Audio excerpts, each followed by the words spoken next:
You get any sleep last night? I don't sleep. I just dream. Pretty much all of us have had those times when we've had some trouble sleeping. And in a desperate attempt to fall asleep, you might be tempted to reach for that bottle of melatonin. But have you ever been told that melatonin does more than just help with sleep? Because there's actually some fascinating research that is showing melatonin may also be related to sex and reproductive health, act as an antioxidant, and even influence longevity. So today, we're going to show you how and where melatonin is produced, and of course talk about how it relates to sleep, but also discuss some of these other potential interesting functions. And then finish up with if taking melatonin is actually a good idea. It's going to be an exciting one that definitely won't make you sleepy. So let's do this.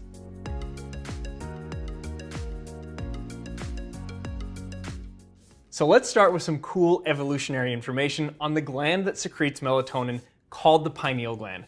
And it is known from comparative anatomy that the pineal gland is a vestigial remnant of what is often referred to as a third eye. And I'm not talking about a metaphorical third eye. I'm talking about what is located high on the back of the head in some lower animals, such as certain reptiles and amphibians. And this third eye actually contains photoreceptors, but this is absent in mammals. However, it was present in the extinct relatives of mammals, suggesting that it was lost during the course of mammalian evolution. And because of this, some of the early physiologists were content with the idea that this pineal gland was just a non-functional remnant.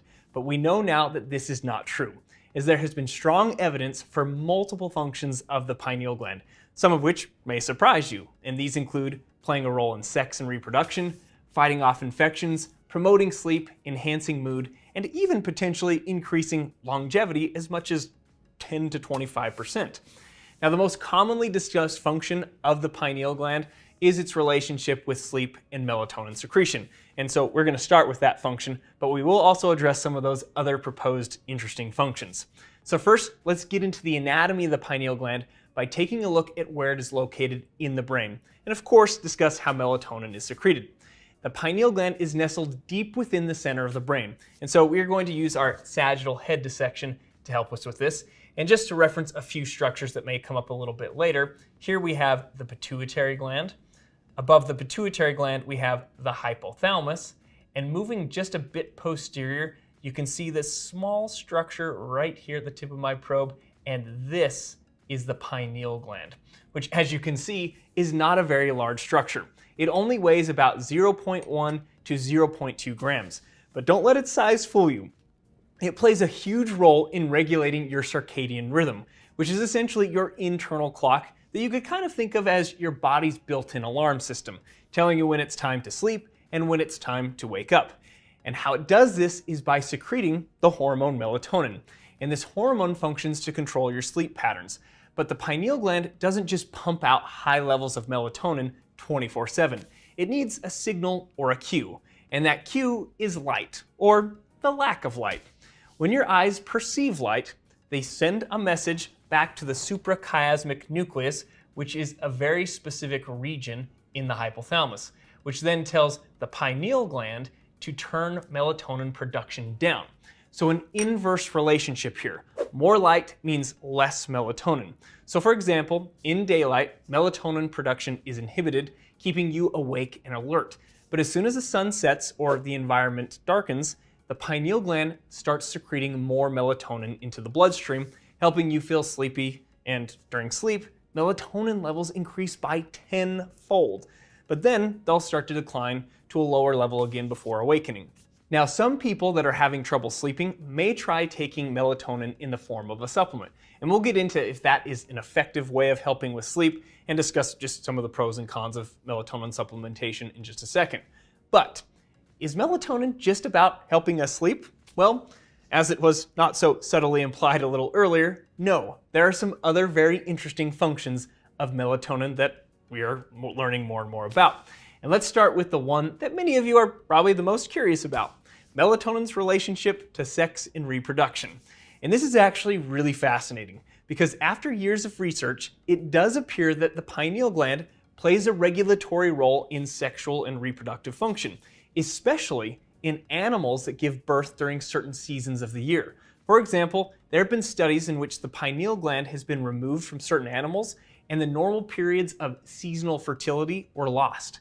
And to certain animals, seasonal fertility is important because it allows the offspring to be born at a time of year when survival is more likely, usually spring or early summer.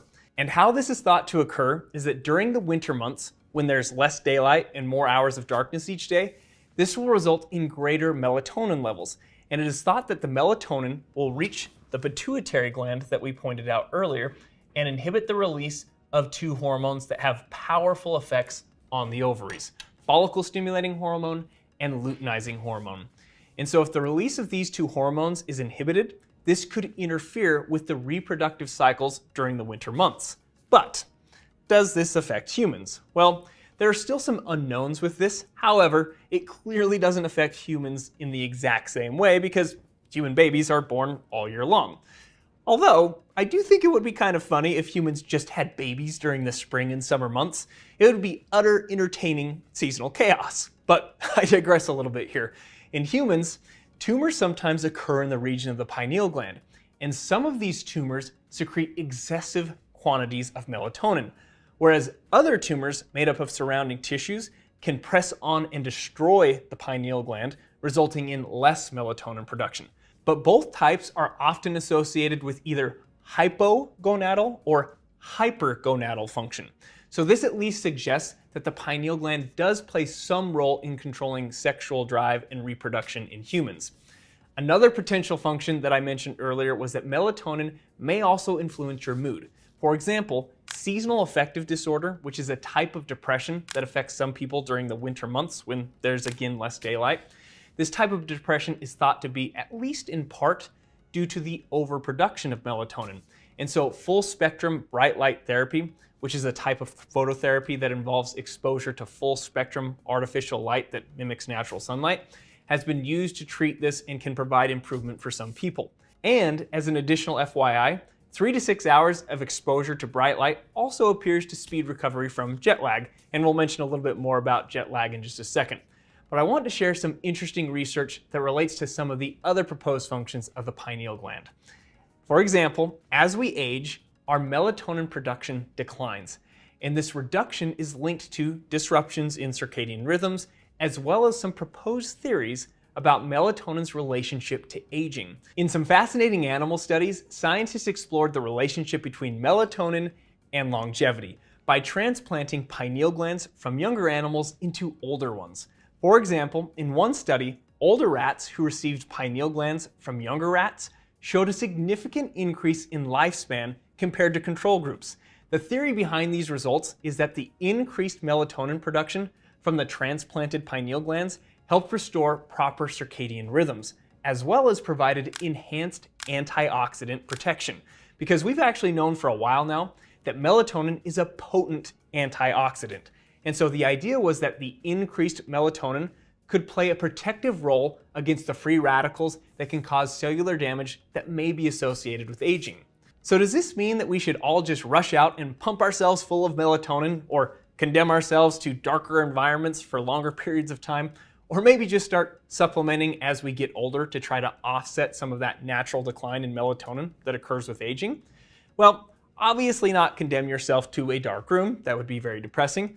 But even supplementing should be done with caution for a couple of reasons. First, this research is still relatively new and was conducted on animals. And although animal studies are a step in the process of research, it doesn't always translate the same to humans. So more research is obviously needed when it comes to melatonin's effects on longevity.